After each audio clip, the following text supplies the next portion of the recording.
Everyone, आज मैं आप लोगों के साथ डिस्कस करूंगा आगे के क्वेश्चन। लास्ट क्लास में हम लोगों ने जो हमारा कैश फ्लो स्टेटमेंट टॉपिक चल रहा है उसमें काफी चीजें पढ़ ली थी। तो आज हम लोग आगे की चीजें डिस्कस करेंगे और हमारा जो ऑपरेटिंग एक्टिविटी का पार्ट है उसको अंडरस्टैंड करेंगे, उसमें आगे चीजों को किस तरीके से किया जाता है। मैं आप लोगों को जो अभी तक करा चुका हूं वो मैं कैलकुलेट करना सिखा चुका हूं आपको, net profit before tax and extra ordinary item.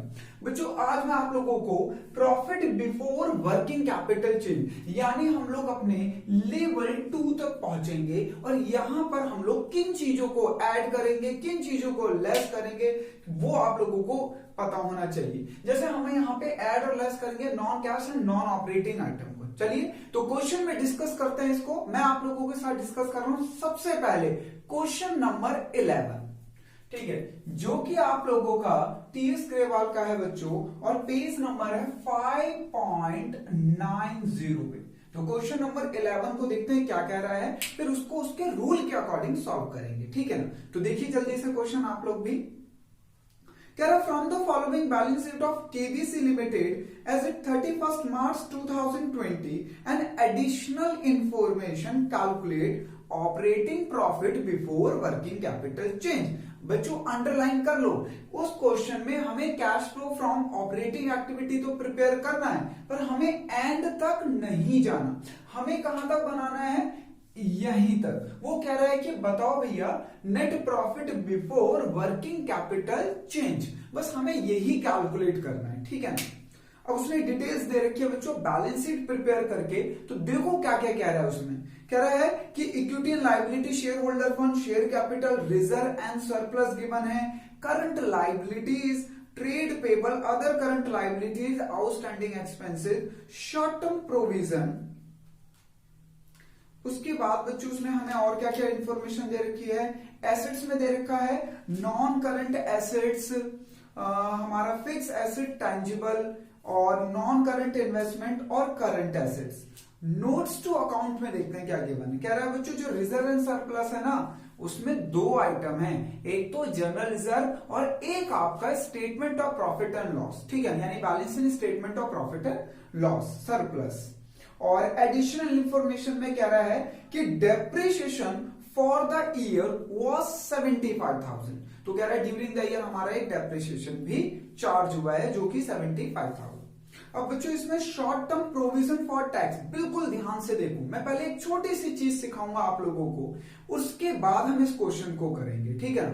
कह रहा है short term provision for tax, जो शॉर्ट टर्म प्रोविजन है उसमें प्रोविजन फॉर टैक्स है, ठीक है। और बच्चों आप लोगों को इसमें जो दे रखा है प्रोविजन फॉर टैक्स वो ओपनिंग दे रखा है, क्लोजिंग दे रखा है। हमें 2019 का डेटा गिवन है और 20 का डेटा गिवन है। अब एग्जाम में इसे करते कैसे हैं तो वो मैंने आप लोगों को बता रखा है कि भाई प्रोविजन फॉर टैक्स क्लोजिंग वाला यहां पर ऐड हो जाएगा और पेड वाला यहां पे लेस हो जाएगा यानी माइनस हो जाएगा। बट हमें ये पूरा तो प्रिपेयर करना नहीं है, सिर्फ यहीं तक आना है, तो इसमें कोई जरूरत पड़ेगी नहीं।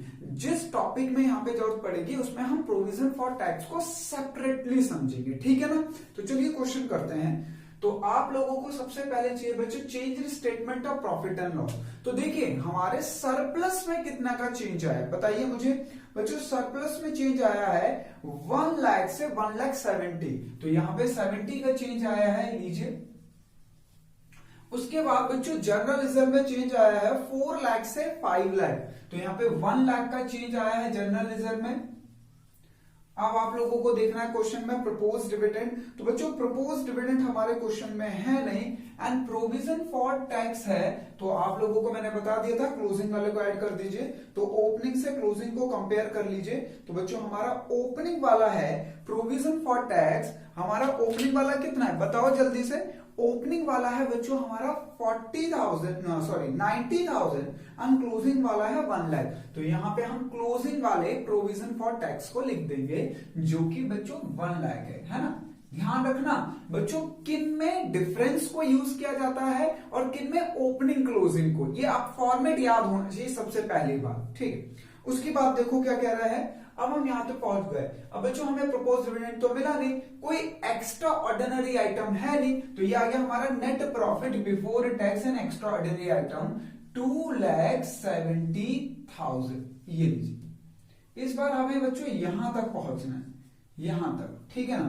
तो ये आ गया हमारा 2,70,000। अब हमें देखना है कि इस क्वेश्चन में कौन कौन से नॉन कैश आइटम हैं और कौन कौन से नॉन ऑपरेटिंग, ठीक है। तो बच्चों हमें अब क्लासिफाई करना है नॉन कैश आइटम और नॉन ऑपरेटिंग आइटम में। तो हमें नॉन कैश आइटम पता लगानी है, नॉन ऑपरेटिंग आइटम। अच्छा, अब ये कैसे पता चलेगा कि भैया कौन सा ऐड होगा और कौन सा लेस होगा? भाई नॉन कैश आइटम का तो पता लगा लेंगे, पर सर यहाँ पे आपने लिखा ऐड भी और लेस भी, तो कौन सा ऐड होगा और कौन सा लेस?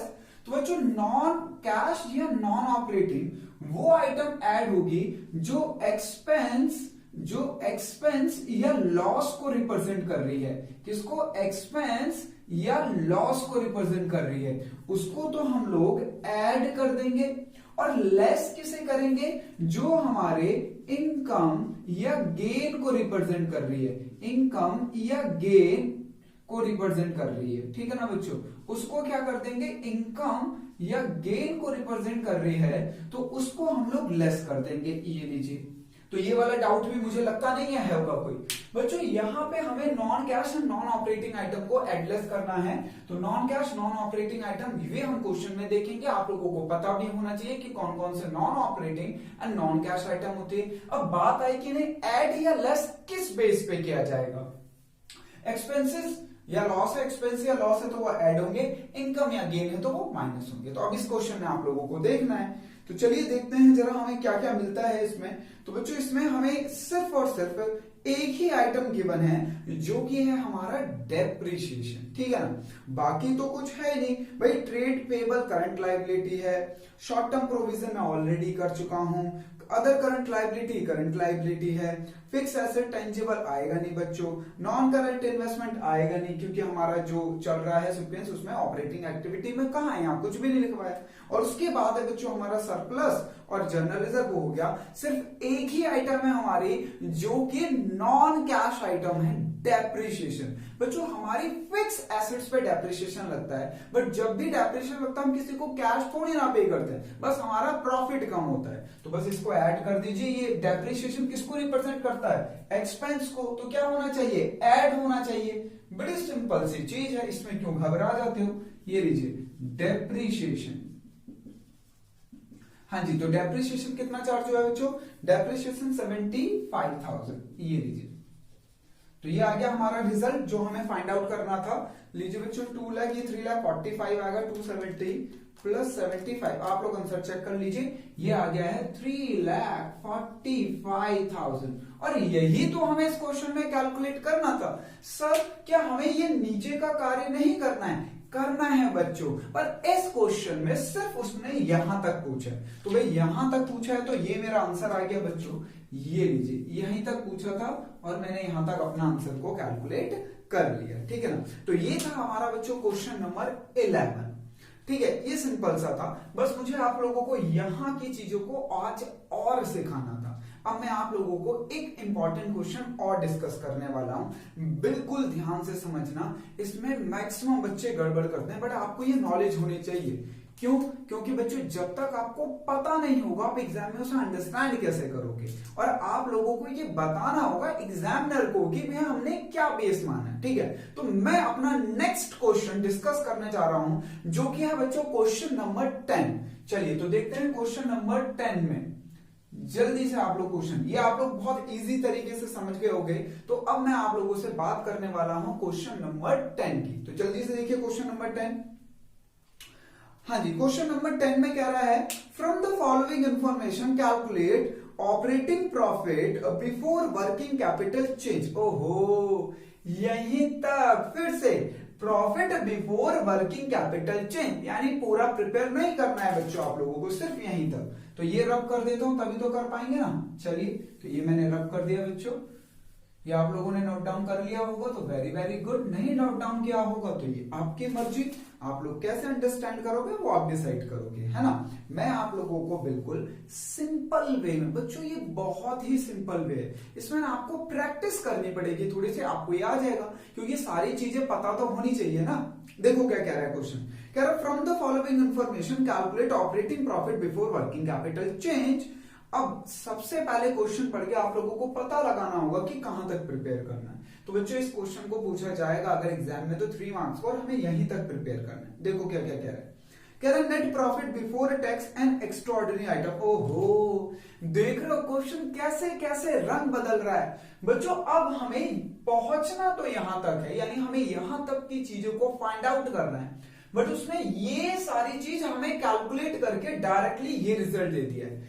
देखिए कह रहा है net profit before tax and extra ordinary item, जो की है 4,47,000। भाई हमारी तो मेहनत बच गई। अब नहीं बच्चों, कोई मेहनत नहीं बची, अगर मेहनत बच भी गई तो क्या दिक्कत है, अगर वो मेहनत करवा भी ले तो क्या दिक्कत है। अरे भाई एग्जामिनर हमें कहेगा 8 नंबर दूंगा उल्टा लटको, भाई हम उल्टा लटक लेंगे, हमारे पास नॉलेज है, सारी चीजें, हमें 8 मार्क्स भी चाहिए। तो इसको करने में अगर वो ये वाली इंफॉर्मेशन डायरेक्टली ना देकर इनडायरेक्टली दे देता तो ये 4 आइटम ऐड करके इसको कैलकुलेट कर लेते ना। इतने तो धुरंधर बन गए हो ना, पता नहीं क्या क्या बातें करते रहते, इतने धुरंधर हो गए। चलो वैसे बच्चों इस क्वेश्चन में हम लोगों को अगर ये फॉर्मेट प्रिपेयर कर लिया तो आप इसको डैश डैश डैश करके डायरेक्टली ये लिख दोगे तो बात बन जाएगी, ठीक है। या आप इस क्वेश्चन को डायरेक्टली यहां से भी स्टार्ट कर सकते हो, मतलब ये सारे आइटम ना लिख के डायरेक्टली यहां से भी, ठीक है। बट जिन्होंने फॉर्मेट प्रिपेयर कर लिया होगा, लिख दिया होगा, तो वो डैश डैश करके डायरेक्टली ये वाली वैल्यू भी लिख सकते हैं।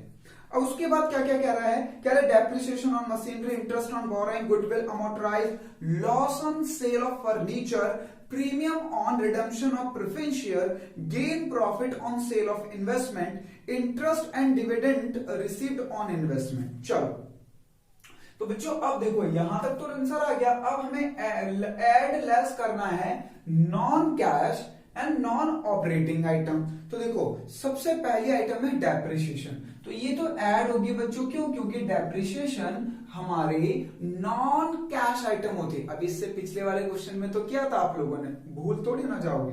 लीजिए तो ये कितना है बच्चों, तो हमारा जो डेप्रिसिएशन लगा है वो लगा है 84,000, लीजिए 84, ठीक है।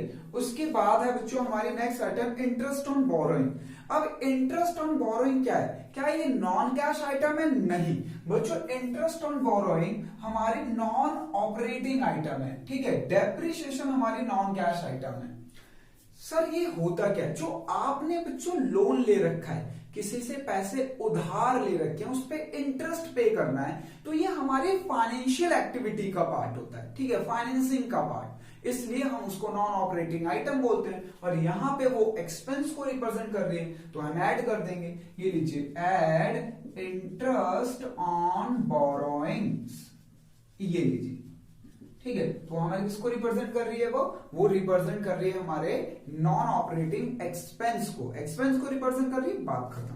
ऐड कर दीजिए, इनकम होती तो माइनस कर देते, 16,800। चलिए नेक्स्ट देखिए बच्चों, नेक्स्ट आइटम है हमारे पास गुडविल अमोर्टाइज। अच्छा अब ये एक छोटी सी चीज है जो मैं आप लोगों को बताना चाहता हूं, ये रब कर देता हूं, आप लोगों को पता होगा, ठीक है। चलो नहीं करते हैं, यही लिखवा देते हैं बच्चों। जो हमारी टेंजिबल एसेट्स होती है, जो हमारी टेंजिबल एसेट्स होती है, जो हमारी टेंजिबल एसेट्स होती है, और ये कौन सी होती है, इंटेंजिबल, ठीक है। एक हमारी होती है टेंजिबल और एक होती है हमारी इंटेंजिबल।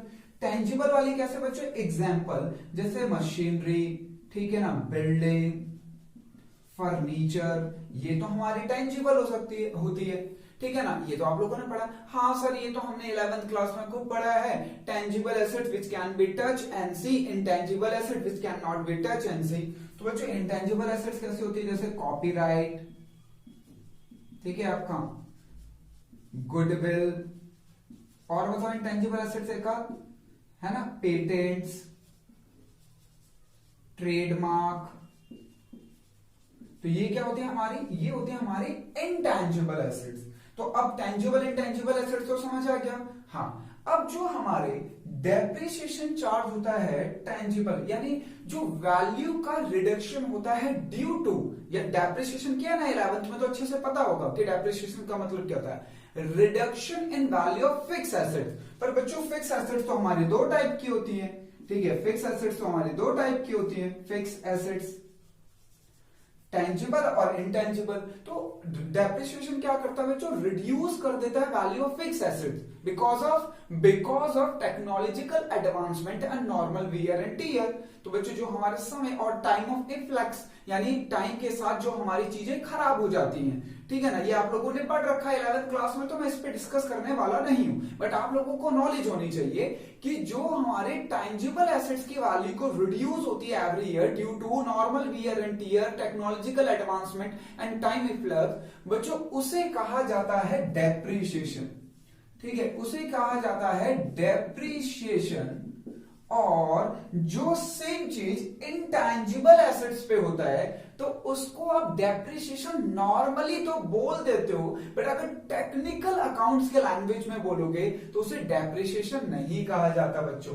इंटेंजिबल एसेट्स पे जो लगता है उसे हमें अमोर्टाइजेशन कहा जाता है, या हमें अमोर्टाइजेशन बोला जाता है, बोलते हैं हम, ठीक है ना। तो डेप्रिसिएशन लगता है टेंजिबल एसेट्स पे और बच्चों अमोर्टाइजेशन लगता है इंटेंजिबल एसेट्स पे, ठीक है ना, इंटेंजिबल एसेट्स से। अब आप लोगों के लिए एक चीज, तो बच्चों डिप्लेशन किस पे लगता है, डिप्लेशन कहते हैं हम जो, तो ये आप लोगों को कमेंट बॉक्स में कमेंट करके बताना है। तो टेंजिबल एसेट्स पे तो बच्चों डेप्रिसिएशन लगता है, इंटेंजिबल एसेट्स पे अमोर्टाइजेशन लगता है, तो डिप्लेशन किस पे लगता है ये आप लोगों को बताना है, ठीक है, कमेंट बॉक्स में। चलिए आगे बढ़ते हैं। अब मुझे एक वर्ड का मतलब बताना था पर पूरा समझाना पड़ा। अब यहां पे बच्चों को कह रहा है कि गुडविल अमोर्टाइज हुई है। अब आप लोगों को समझ आ गया कि यानी गुडविल पे डेप्रिसिएशन चार्ज हुआ है, तो ये भी बच्चों हमारे लॉस को रिप्रेजेंट कर रहा है और नॉन कैश आइटम होती है, तो ऐड कर दीजिए गुडविल अमोर्टाइज, ठीक है। तो गुडविल बच्चों कितने से अमोर्टाइज हुई है, गुडविल हमारे अमोर्टाइज हुई है 18,600 से, तो ये लीजिए 18,600। नेक्स्ट आइटम बच्चों, नेक्स्ट है हमारा loss on sale of furniture. आपने जो फर्नीचर सेल किया उस पे लॉस हुआ है, तो बच्चों वो हमारा हो गया non cash item, non operating item, तो लॉस भी तो हुआ है हमारा, तो ऐड कर दीजिए, ठीक है ना। Loss on sale of assets, ठीक है सर, हमने एक चीज तो माइंड में सेट कर ली, अगर कोई एक्सपेंस या लॉस होगा तो वो तो ऐड होगा, और इनकम और गेन होगा तो वो माइनस होगा। बिल्कुल सही, बस यही तो ध्यान रखना है आप लोगों को। चलिए, तो loss on sale of assets का बच्चों 18,000, ये लीजिए मैंने 18,000 प्लस कर दिया। चलिए नेक्स्ट आइटम, नेक्स्ट आइटम है बच्चों premium on redemption of preferential.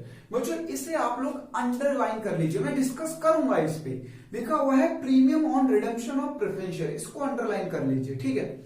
उसके बाद है गेन या प्रॉफिट, गेन या profit on sale of investment, तो भाई गेन हुआ है तो माइनस हो जाएगा, गेन ऑन सेल, ठीक है। आप लोगों ने इन्वेस्टमेंट सेल करी जिसपे गेन हुआ है तो भैया नॉन ऑपरेटिंग है वो भी माइनस कर दीजिए, और गेन को रिप्रेजेंट कर रहा है तो ब्रैकेट में दिखा दिया। उसके बाद है बच्चों इंटरेस्ट एंड डिविडेंड रिसीव्ड, तो बच्चों रिसीव्ड हुआ है तो इनकम होगी, और इनकम यहां पे माइनस करते हैं, तो ये लीजिए dividend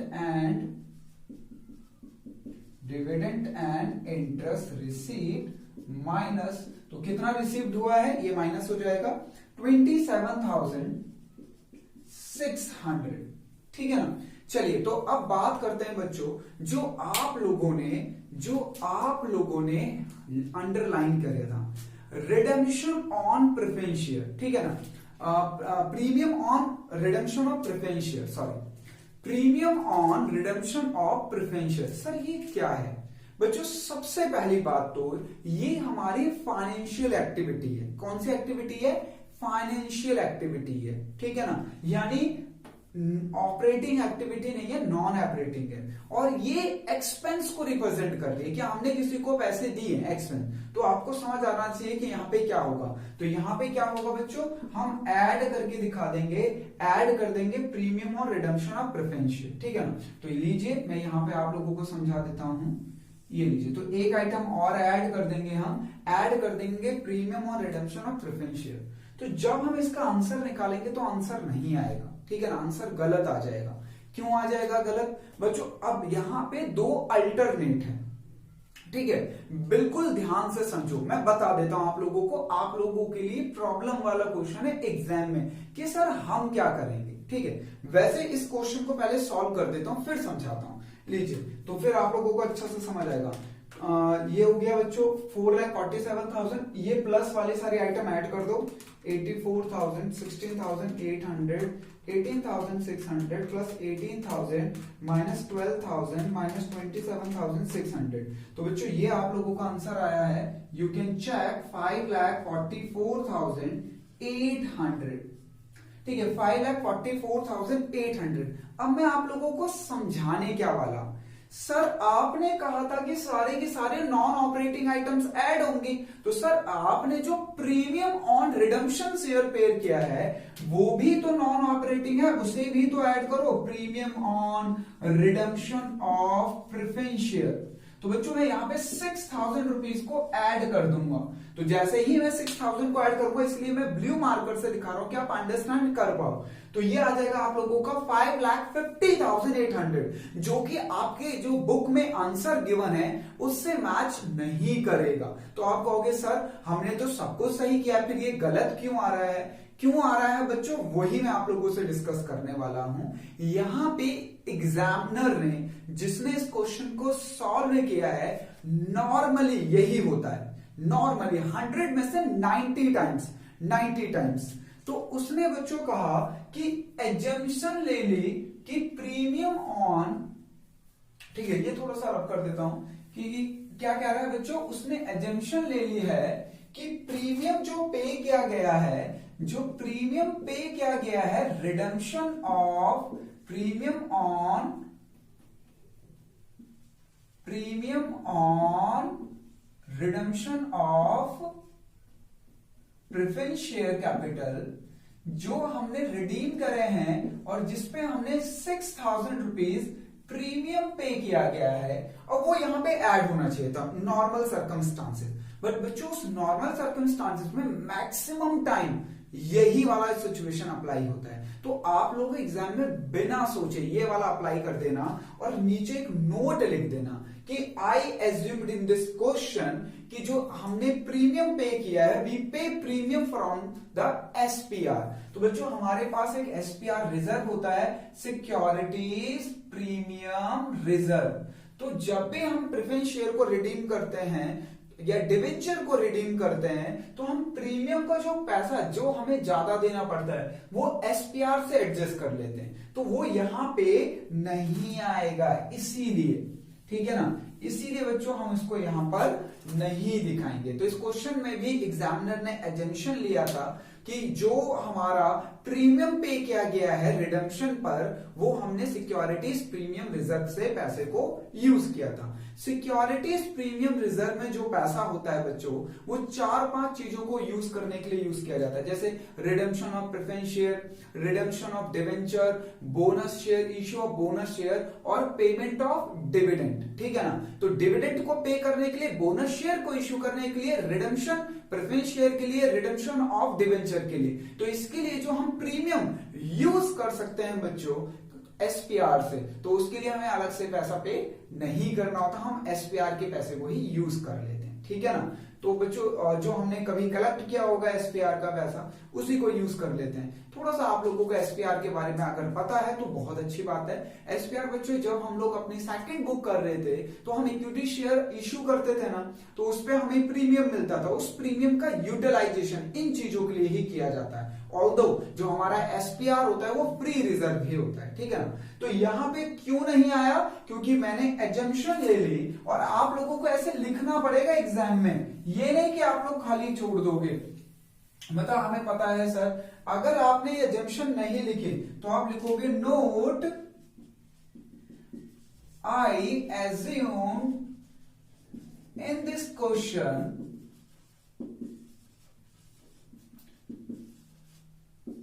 premium on redemption of preference share adjusted from SPR account, ठीक है ना, सिक्योरिटीज प्रीमियम रिजर्व अकाउंट। इस तरीके से अगर आप नोट लिखोगे वो तभी करेक्ट माना जाएगा बच्चों, फिर हमें यहां पे दिखाने की जरूरत नहीं है। हाँ, अगर आपने ये नोट नहीं लिखा है तो आप यहाँ पे ऐड करके दिखा दो, फिर भी आप लोगों का क्वेश्चन सही है। यानी ऑल्दो अगर मैं इस क्वेश्चन पे यहाँ पे उसे ऐड करके उस 6000 को ज्यादा दिखा देता, यानी 5,50,800, और इस नोट को नहीं लिखता तो मेरा क्वेश्चन करेक्ट होता बच्चों, ठीक है ना, फिर भी करेक्ट होता। अब मैंने उसको नहीं दिखाया और मैंने एजम्पशन ले ली कि भाई मैं ये मान के चल रहा हूं कि जो हमने प्रीमियम पे किया है रिडेम्पशन ऑफ प्रेफरेंस शेयर, उसका पैसा मैंने एसपीआर से यूज किया था। तो इस तरीके से हमें इस क्वेश्चन में दिखाना होता है। अब मैंने आप लोगों को क्यों बताया, मैं यहाँ पे ऐड करके भी तो दिखा सकता था, फिर वो बुक से आंसर मैच नहीं होता तो आप कहते अरे सर हमारा तो बुक से आंसर मैच ही नहीं हुआ। तो बच्चों वो मैंने दोनों सर्कमस्टांसेस बता दिए हैं, ऑल्दो आपके बुक से तो मैच नहीं हो रहा है, ठीक है ना, अगर हम एसपीआर को